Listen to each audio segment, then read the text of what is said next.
Historical criticism. Daguio's The Wedding Dance aims to build a distinct Filipino voice from that of its colonizers. Daguio's writing is essentially Filipino, even in English. He draws on his ancestor history to examine Filipino traditions as well as universal issues like love, pain, and societal issues that are well executed in the story. Typical Filipino traits are present in the story where it influences the perspective of the author. There are also terms used by the author in the story The Wedding Dance that could have cultural symbols. The first one is the beads. It symbolizes the promise that Awiyaw made to Lumnay. Next is the fire. It signifies the intensity of love and hate that Lumnay feels. Next is the gangsas. It symbolizes the strong beat of a dance. And the last one is the dance. It signifies a happy celebration. The wedding dance is about a couple who are childless because the wife cannot bear a child. It came to a point wherein the man married another woman to have a child that will carry his legacy. It is a tradition that must conceal. I respect that tradition and beliefs the costume in the story, especially because those tradition does exist in the Philippines with the tribe people. However, in my point of view, that mentality can wreak havoc emotionally, physically, mentally for both of the parties that are involved, which are Awiyaw and Lumnay. And you also could see that they still have feelings for each other, that they love each other despite the issue they face on. One cannot accept the humiliation he felt and the tradition they have on. Neither it is a woman's fault for not bearing a child. As Lumna recalling their past on how they met and the circumstances they faced while being a couple, I could see that they passed all of those because of their love for each other. So then why? Why it turns out that way? I thought Awil loved Lumnai so dearly, but because of the humiliation he felt, in which case because he was affected by what was said to him, and also added their tradition is the reason why they needed to separate. But if you love someone, I believe that there are a lot of ways to solve the problem. They can adopt a child or accept the fact that they cannot bear a child and be mindless to what other people would say. You could see that they suffer because of their divorcement, especially Lumnai. Poor Lumnai. It is not her fault, but she carries most of the pain they would go through. Just imagining her situation breaks my heart into pieces.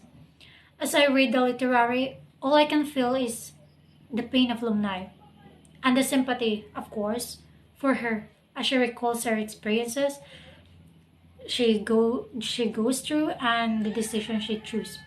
In that case, I cannot accept the ending. Why she only suffered so much and the villagers didn't even have sympathy for her. All of their memories with her, laughing with her, all of that feels like nothing to them.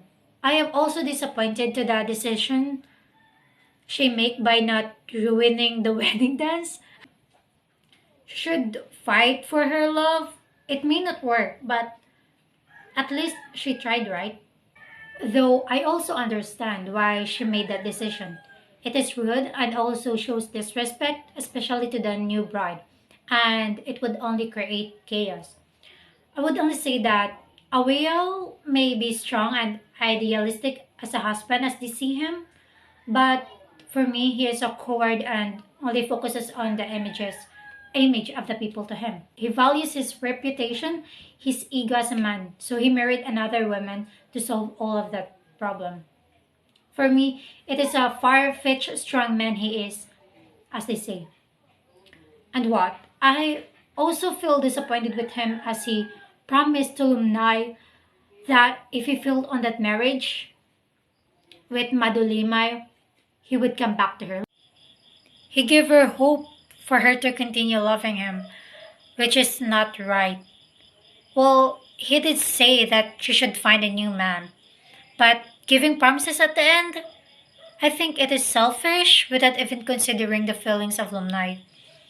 Although this is only a fiction, I still hope my speculation about alumni still winning over Oleo, even if it is already end between them, would not come true.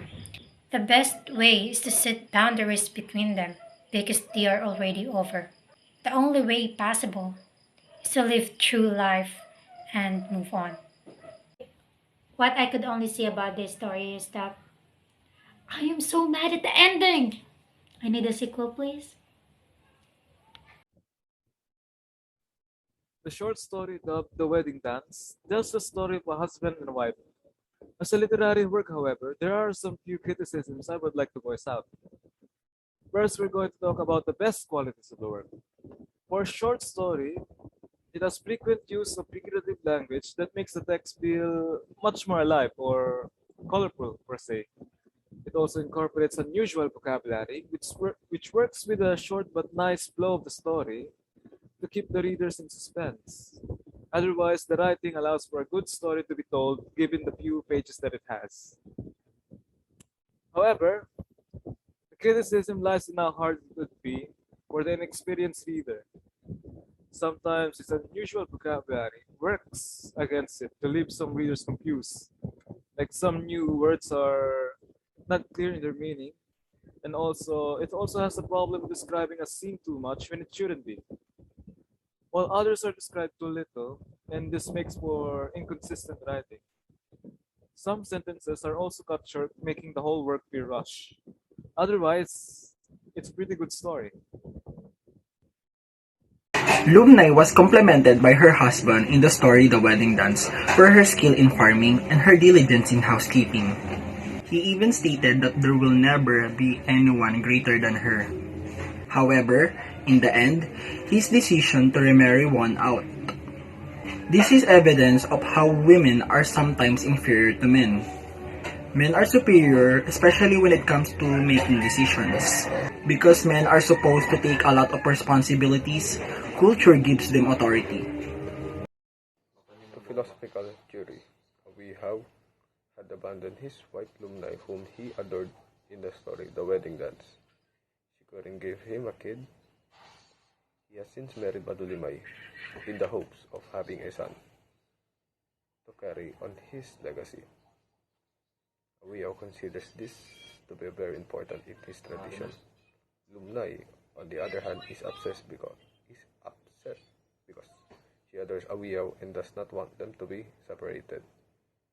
In this scenario, it is thought that it is not bad to fight for what you believe in love, but you must, of course, think about respect the traditions. However, if you truly love one person and he or she truly loves you, he or she will accept the fact that you are unable to give or to have a child, and he or she will disregard the tribe's tradition. Remember that real love, despite everything, he or she will accept the good and evil that has occurred.